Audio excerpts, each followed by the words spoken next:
Hello and welcome to another week of Sambo iRacing. It's week 6, season 2, 2024.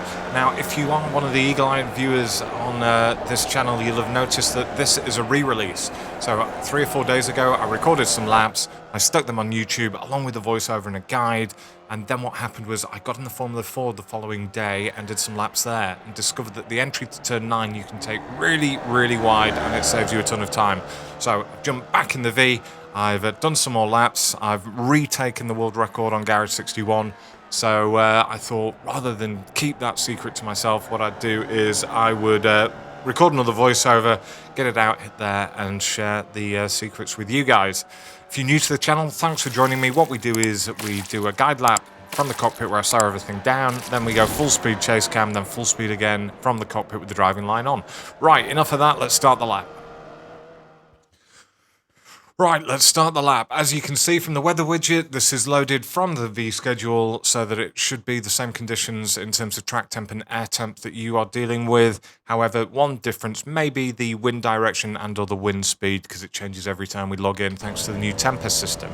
Right, so we're over on the right hand side. We're in 4th gear and we're going to take turn 1 flat. We're going to apex it nicely and we have to sort of consider turns 2 and 3 and 4 as well as 1 as being part and parcel of the same corner. So we're flat through turn 1. We're going to go out to the middle. And then what we're going to do is we're going to do a lift and a tiny dab of brakes just to get some weight over the front tyres as we look to apex fairly wide on turn 2. And the reason why we're wanting to apex wide on turn 2 is we want a nice wide entry into turn 3. So we're just balancing on the throttle and the brake. At this point, we're going to drop down from 4th gear to 3rd gear. We don't want to be doing it earlier though, because we don't want to lock up the rears. We start turning in, and again, we're just feathering the throttle, trying to look for that rotation. And once we get the rotation with a big lift here, what we're going to do is we're actually going to cut this inside curb of 3 quite substantially. So long as your right tyres are over the red and white, you're not actually going to get an off track. I'm going to move back and try and take this cleanly without going over the curb of turn 4. Over to the left hand side.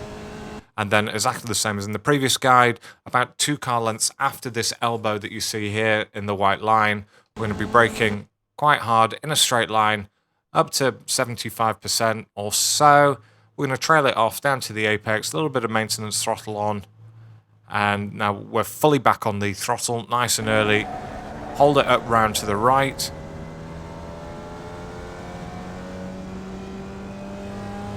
So again, this is a tricky one for turn 6 because there's no braking marker. I've just learned where it is.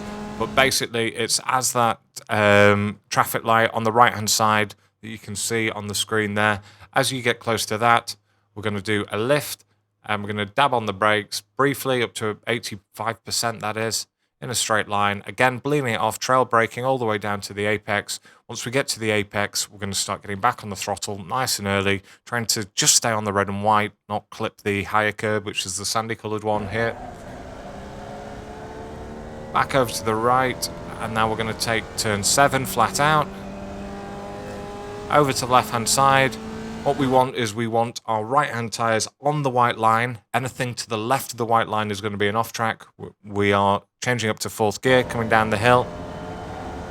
We're going to clip the apex and clip the curbing here of turn 8. And now we're going to go really wide. So previously I stayed on the track, well, stayed on the curbing, but now you can take it really wide. And what I use is these storm drains as my braking markers. So just as we get to the second to the last one, I'm going to brake in a straight line up to about 75%, and I'm going to bleed that off, looking for the apex, and I give it a big blip. So as you can see, I'm in 4th gear. I'm bleeding off the brake, so down to 0. Now I'm going to give a big old blip on the throttle as I change down to 3rd, and immediately up to 100%, holding it round to the right. There is no off track on the left hand side here, it's nice and lenient. Back over to the right, and we are going flat through turn 10. And again, we're just wanting to keep our left hand tyres on the red and white, not go over the higher curb. Back over to the right hand side, and then just as we get to the edge of the track here, we're going to brake in a straight line as best as we can, up to about 70%. bleed it off. Nice and long trail brake on this one. We're just, again, keeping a little bit of maintenance throttle on until we get to the apex. I'm going to clip this inside curbing very slightly as I get up to 100% throttle. This is quite a tricky turn. And we're going to keep it flat. And we're just going to clip the curbing here. Up to 4th gear down the hill at 130-ish. And now the final corner. So the braking marker is just before you get to the elbow in the curbing here. I'm going to brake in a straight line. So I brake quite hard up to 93%, 94% there in a straight line. Now, as you'll see, I do actually have a minute lockup, which cost me about half a tenth. But this was still my fastest lap. So we're looking for that apex. We're bleeding off the brake fully, down to 3rd gear, getting straight back on the throttle. Car will drift out wide. That's fine, so long as your left-hand tyres are on the track. There's no off-track here. Now we're moving back over to the left-hand side. Keeping the course as short as possible. And over and across the line in a 1:36.604. So if you check in my description, you will find my B lap, a drop box to my B lap, so you can race against my Ghost if you want, and all my laps on Garage 61, so you'll be able to compare telemetry if you're that way inclined. Right, now for a run through from the chase cam at full speed. Okay, second run through from the cockpit. So over to the right hand side, taking turn 1 flat, apexing, slightly wider through turn 2, so that you can open up turn 3. A little bit of slide going on there, down to 3rd. Just getting the car rotated, back on. You can just clip that curbing. Looking to just go past this elbow, braking hard in a straight line, trailing it off nicely, down to the apex, back on the throttle. Over to the right hand side. Tricky turn 6, again, very similar, trailing it off all the way. This one's flat, getting the right hand side wheels over onto the white line, clipping the curb on 8, getting nice and wide in 9. If you do drop down to 3rd too early there, you will spin, so only go back into 3rd once you're ready to get fully back on the throttle.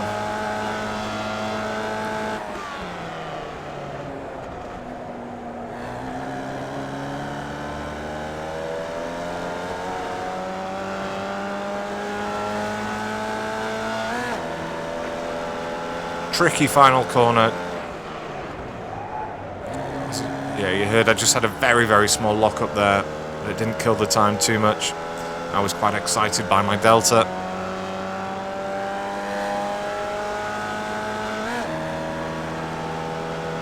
And over and across the line. 1:36.604. Okay, back in the cockpit, final time of the driving line on.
Once again, thank you for your continued support. I've been Sambo iRacing, and I'll see you in the week.